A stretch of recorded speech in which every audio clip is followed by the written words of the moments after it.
São 36 anos. Eu nasci assim. E ninguém aqui pode dizer, mensurar, mesclar, tremotizar a minha intimidade com Deus, porque a intimidade que cada um temos aqui com Deus, ela é única. Há uma transformação. Quando você tem um encontro verdadeiro com Cristo. Sim. E eu digo por mim, não posso falar por ninguém, porque isso é muito pessoal.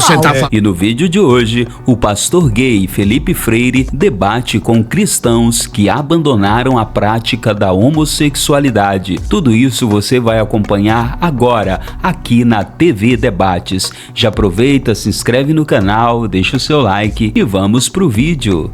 Eu acho que precisa ter profundidade para falar desses textos, porque assim, quando o texto ali fala afeminados, só pelo fato de ter um cabelo comprido ou alguma coisa assim do tipo, já quer induzir a pessoa como se ele fosse afeminado. Afeminado, mas a tradução que para mim faz sentido é acernocoitai malakoi no grego que Paulo traz ali, porque dá a alusão do ato sexual, que é o pecado. Esse texto de efeminados nessa tradução, para mim faz mais sentido com Levítico 18:22, que é justamente o homem que se deitar com outro homem. Não é se entender, se deitar. É que no caso é a palavra que está na Septuaginta. É que nós não podemos... Não é um comportamento. Mas a gente não pode desqualificar aqui a cultura do povo que escreveu.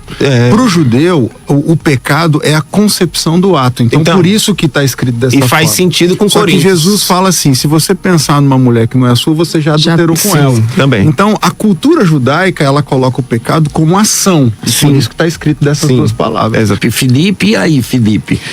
Eu gostaria de pegar 2 pontos aqui. Quando nós falamos dos termos, né, gregos que foram falados de arsenokotai e malakoi, eles são de fato muito complexos. Por quê? Em 1943, né, foi feito um estudo onde foi constatado por um grande teólogo que esses 2 termos eles foram traduzidos de maneira errônea, com a seguinte conotação, né? Exploração, prostituição ou abuso. Mas em nenhum momento nesta tradução, neste início, foi falado de homossexualidade, passivos e ativos. Porque a palavra homossexualidade, ela é atual. Neste início, ela não foi traduzida. A conotação na qual eu entendo... no português? Do grego para o português. Sim. Então eu não acredito nessa tradução que as pessoas insistem em dizer sobre a homossexualidade, ativos e passivos. E aí, James, a questão do léxico, a questão da tradução, e aí como é que você vê disso? Você que é o cara mais perito nisso aqui na mesa. Bem, eu fico muito, me sinto agraciado pelos testemunhos aqui, né? Eu fico aqui maravilhado ouvindo de fato vocês falando. E de fato, o texto bíblico aqui nos coloca, nos deixa tudo na mesma régua, né? Vamos pelo texto bíblico, e o pastor Felipe disse que não tem uma tradução, a tradução meia dúbia, mas eu tenho 4 léxicos do Novo Testamento, o pastor Felipe, que é o do Bauman, o de Leiden, o do Louw-Nida e do Friedberg. Todos eles vão na mesma direção com as 2 palavras. Malakoi significa passivo na relação homossexual. No Leiden ele fala, é uma questão sexual, né, mas de uso pejorativo. O Louw-Nida diz que é homem afeminado, passivo em relação sexual, e o Friedberg vai dizer que é o katamita, o pervertido homossexual. Já para arsenokotai, o Bauman vai dizer o homem que se deita com outro homem. O Leiden vai dizer sodomita, homem que tem relações sexuais com outro homem. O Louw-Nida vai dizer homem envolvido em relações sexuais com outro homem. E o Friedberg vai dizer homem que se envolve sexualmente com outro homem. Então nós temos 4 léxicos que são clássicos dentro da academia, que são utilizados tanto por tradicionais, enfim, para esta palavra, e esta palavra não dá uma brecha, uma margem para outros desdobramentos. Ela se mantém naquilo pela qual ela foi utilizada, tanto no seu conceito, no seu contexto semântico, né? Ela é utilizada dessa forma, né? Paulo utilizou dessa forma. Outra questão que nós temos, além de Romanos, né? Que fala também de homens que se inflamaram com outros homens, né? O desejo, Romanos 1, um pelos outros, né? A palavra alelus. Ou seja, o homem que se inflamou pelo desejo um pelo outro. Então a Bíblia, de fato, ela condena a prática, ela condena a prática passiva, a prática ativa, tanto nos seus termos, nos seus sentidos. Em toda a Bíblia nós temos isso. Como que eu vejo que Jesus abordou essa questão? Jesus abordou essa questão em Mateus capítulo 18. que fala: se teu olho te escandaliza, arranca, porque é melhor entrar no céu faltando um dos teus olhos do que... Como é que a gente interpreta uma parte de Jesus? Mas peraí, o Jesus do amor foi tão severo assim, chegar e falar: arranca o teu braço se ele te escandaliza, se ele te faz pecar. Tem um vídeo do John Piper, uma pregação dele que viralizou muito, né, que é faça a guerra. O confronto que a gente deve ter é um confronto pessoal, cotidiano, contra o pecado que tenta avançar dentro do nosso coração. Eu acho que todo estudo é importante, ele é válido, conhecimento. Mas não existe nada mais legítimo do que a própria pessoa falar da sua experiência. Né? A missionária Aline, eu acredito profundamente na sua transformação. Amém. Eu vejo Cristo em você. Glória a Deus. Vejo Cristo no Senhor também. Transformados. Eu acho que vocês foram transformados e que vocês se encontraram. Voltamos à essência. Exato. Do que Deus nos fez. E aí, se nós formos falar aqui dos vieses, porque a gente está falando de vários vieses aqui. Quando falamos sobre essa questão hormonal, pastor, o senhor está olhando para uma pessoa que não é um erro genético, não, né? Não é isso que não foi um erro hormonal, que o estudo em algum momento pode até dizer isso, né? Mas eu não sou um erro hormonal e nem estou dizendo que o senhor, por favor, tenha dito que eu seja isso, tá? Quero deixar isso claro. Mas eu venho lutando contra a rejeição, o preconceito, a humilhação, a depreciação, principalmente nesse meio cristão, não é há 2, 3, 4 ou 5 anos. São 36 anos. Eu nasci assim. Deixa eu ouvir a missionária Aline sobre essa questão, Aline. Eu nasci assim. Eu vim de um lar bem conturbado. Né? Minha mãe era alcoólatra, não tinha religião nenhuma na minha casa. E a minha mãe ela depois me contou a história, ela tentou me tirar por diversas vezes. Quando eu nasci, eu fui rejeitada pelo marido dela, que não era o meu pai. Eu vi a minha mãe apanhar muito. Hoje, depois de compreender a palavra, nós sabemos que nós nascemos em pecado. Então o inimigo já usou dessa estratégia na minha vida para mostrar o quê? Se você se relacionar com um homem, é isso que você vai passar. Olha só as imagens da querida missionária Aline. Eu era um menino. Muito diferente, Aline. Então, eu nasci nesse lar conturbado e aí o meu primeiro beijo foi numa menina. E o que eu dizia? Eu nasci assim. Deus me fez assim. E assim eu vivi a minha vida. E dizer, não, eu nasci assim. Se Deus me fez, Ele me fez assim. Porque Ele é Deus, Ele não errou. E aí vim daquele lar conturbado e fui vivendo a minha vida. Eu me relacionei, meu último relacionamento com uma menina. E ela estava afastada dos caminhos do Senhor. Eu não o conhecia, nem sabia de Jesus. Então pra mim não fazia diferença. E aí um dia ela foi pra casa dos pais dela, nós ficamos juntas 2 anos. Ela foi pra casa dos pais dela, ela voltou e falou: preciso te falar algo. Eu me reconciliei com Cristo. Eu falei: tudo bem? Ela falou: não, nós não podemos mais ficar juntas. Eu falei: o que vai ser de mim? Ela falou: vai pra igreja. Eu falei: fazer o que na igreja? Nunca tinha ido, não conhecia, mas eu fui. E aí teve um apelo lá que foi diferente, o Senhor me chamou pelo nome. Eu não entreguei a minha vida ali, Ele me agarrou. Porém, passou uns dias e o inimigo vem forte. Graça, né? Glória a Deus.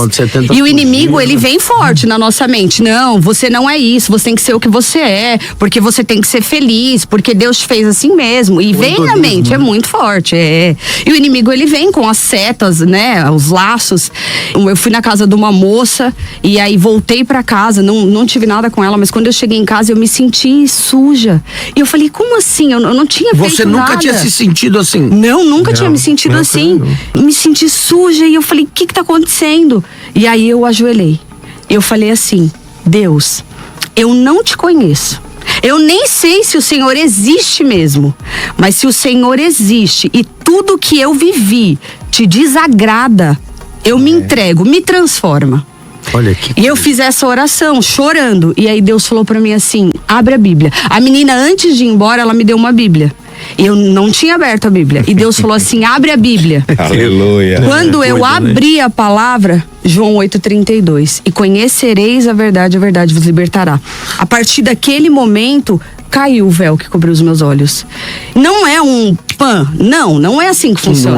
Não é. Porém, é um processo. Mas a partir do momento que eu li, o Espírito Santo passou a viver em mim e ele começou a abrir os meus olhos e me mostrar. E aí eu falei assim: tá bom, então, se tudo que eu vivi te desagrada, onde tá na tua palavra? Porque eu não conheço. E aí o Senhor foi me levando pela Bíblia. Ele falou: abre Gênesis. Eu fiz homem e mulher. Eu nunca tinha lido a Bíblia. Aí ele falou, agora abre Levítico. Eu condeno quando se deita, homem com homem, mulher com mulher. Ele falou, agora abre em Coríntios. Muitos foram assim, mas foram transformados. Olha, eu acho que essa palavra de Paulo de Coríntios, eu acho que perfeito, a gente deve pensar. Paulo aceita eles, porque a igreja de Coríntios era isso. Paulo fala, vocês não são rejeitados, vocês chegaram até aqui, vocês eram assim, mas agora fostes mudados, né? Fostes transformados e tal. Depois eu queria ouvir o Felipe. Felipe, como é que você interpreta esse texto? Aí só pra concluir, há uma transformação. Quando você tem um encontro verdadeiro com Cristo. Sim. E eu digo por mim, não posso falar por ninguém, porque isso é muito pessoal. Você tá falando da sua experiência. Da minha experiência. Eu tive, e assim, aí é o que ele diz na palavra. Aquele que quiser vir após mim, negue-se a si mesmo, tome a sua cruz. Como você disse, não foi num passo de mágica. A senhora me permite aqui. Sim. Veio vontades de novo. Por amar a Cristo, você nega as suas vontades carnais, vive pelo Espírito e vai se posicionando. Posição. Vem aqui, você olha algo ali e você diz assim, eu escolho Jesus. Eu fiquei, esse ano eu faço 8 anos de batismo. Eu fiquei 7 anos, eu e o Senhor, antes de conhecer ele. Eu fiquei em santidade, 7 anos. Eu não me relacionei com ninguém. Também. E eu também era uma pessoa que eu não ficava sozinha. Eu terminava um relacionamento e tava com outro. Quando eu entreguei a minha vida a Cristo, que ele me agarrou, ele me ensinou o quê? Você não precisa de coisas ou de pessoas, você precisa de mim. Quando você quer mostrar para as pessoas ou para a igreja, aí você faz o quê? Vou me relacionar com alguém agora. Por quê? Pra me mostrar que eu sou crente. Eu falei assim, eu não tenho que mostrar nada pra ninguém, eu preciso de Jesus. Olha, Senhor, no teu tempo o Senhor faz. Passei 20 anos consumindo pornografia homoafetiva. Passei 6 anos em santidade, nunca mais consumi pornografia de forma nenhuma. Também foi uma limpeza no organismo. Eu percebi que depois de 1 ano renunciando em santidade, que eu nunca caí, nunca regredi, nem nada. Não por glória, mas por processo mesmo, é por causa da graça. Glória a Deus. Eu percebi que os desejos foram diminuindo. É isso mesmo. Eu não senti mais atração como eu sentia antes. Olha só. E hoje somos casados, né? Tem 2 meses que casamos, nos relacionamos. Graças a Deus não tivemos nenhum conflito na nossa vida. Meu primeiro homem. Noite. E eu a primeira mulher dele. Minha primeira mulher. Eu me converti aos 11 anos de idade. Eu, passando na rua, eu trabalho desde os meus 9 anos de idade. Eu tenho um pai usuário de crack há 45 anos. Meu Deus. O meu pai é morador de rua. Nossa, Felipe. Eu todos os dias eu vou atrás do meu pai.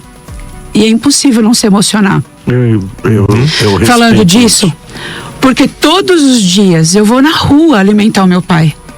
Eu levei meu pai para a igreja. Eu levei meu pai, eu levei minha mãe, que é uma grande serva de Deus, que permanece nos caminhos do Senhor até hoje. Eu perdi uma irmã há 2 anos para o suicídio. Eu tenho uma irmã mais nova. Eu tô na igreja desde os meus 11 anos. Vocês não imaginam o que eu sofri dentro de uma igreja. Eu fui abusado sexualmente por um presbítero da igreja. Eu fui humilhado pela igreja. E eu não estou me colocando aqui, pastores, por favor, como vítima, não. Sabe por quê? Porque eu sou um grande vencedor. Eu tenho muito orgulho da minha história. E ninguém vai poder dizer isso ao contrário. E durante todo esse período numa igreja tradicional, pastores, tudo que eu fui foi menos acolhido. Eu fui feito de chacota, como eu sou feito até hoje por muitos cristãos. Sim. Eu fui humilhado, riam das minhas roupas, porque eu não tinha dinheiro para me vestir. Eu passei fome. Os meninos da igreja, nos acampamentos, eu catava latinha para ir nos acampamentos, porque eu passava por sessões de cura interior, de cura homossexual que as pessoas pregavam. Não existe. É porque assim, Felipe, eu levo super em consideração a sua história, suas dores, né? E da forma que você se sentiu rejeitado pela igreja, mas eu quero ampliar esse entendimento, porque qualquer ser humano, indiferente de chegar num local diferente, ele pode passar por isso. Pelo fato de eu ter renunciado à homossexualidade, ter tido a minha experiência com Jesus, e foi num momento que eu estava abraçado com um companheiro depois de ter sido batizado com o Espírito Santo, eu escutei uma voz dizendo para mim assim: o que você está fazendo aí? Foi uma atmosfera totalmente diferente, que enquanto eu não saí da casa daquele rapaz, eu não senti paz na minha vida. E eu não consegui mais me relacionar com outros homens depois do batismo com o Espírito Santo. E foi aí que eu busquei a igreja. Então, no contexto da igreja, às vezes, exalar um certo preconceito, eu sofri preconceito pelo próprio movimento. Você não tem noção da quantidade de comentários ofensivos que eu recebi nas redes sociais quando eu me afirmei que eu não iria mais viver como homossexual. Negando que eu não poderia mudar, negando que eu iria sofrer na igreja. Ou seja, a gente prega uma liberdade, mas quando alguém se diz, olha, eu sou livre para fazer uma escolha, o próprio movimento não aceita. Então assim, nesse contexto é real que às vezes em algumas igrejas, alguém que tem trejeitos mais afeminados vai sofrer algum preconceito, é porque qualquer ambiente da sociedade, igreja ou não, se você for contra os valores daquele ambiente, você possivelmente pode sofrer indiferença. Sim. Né? Então não seria diferente também, porque eu sofri no próprio movimento quando eu renunciei à homossexualidade. É isso aí, meus amigos. Qual o seu lado neste debate? Deixe o seu comentário aqui abaixo, se inscreve no canal, compartilhe esse conteúdo e até o nosso próximo encontro.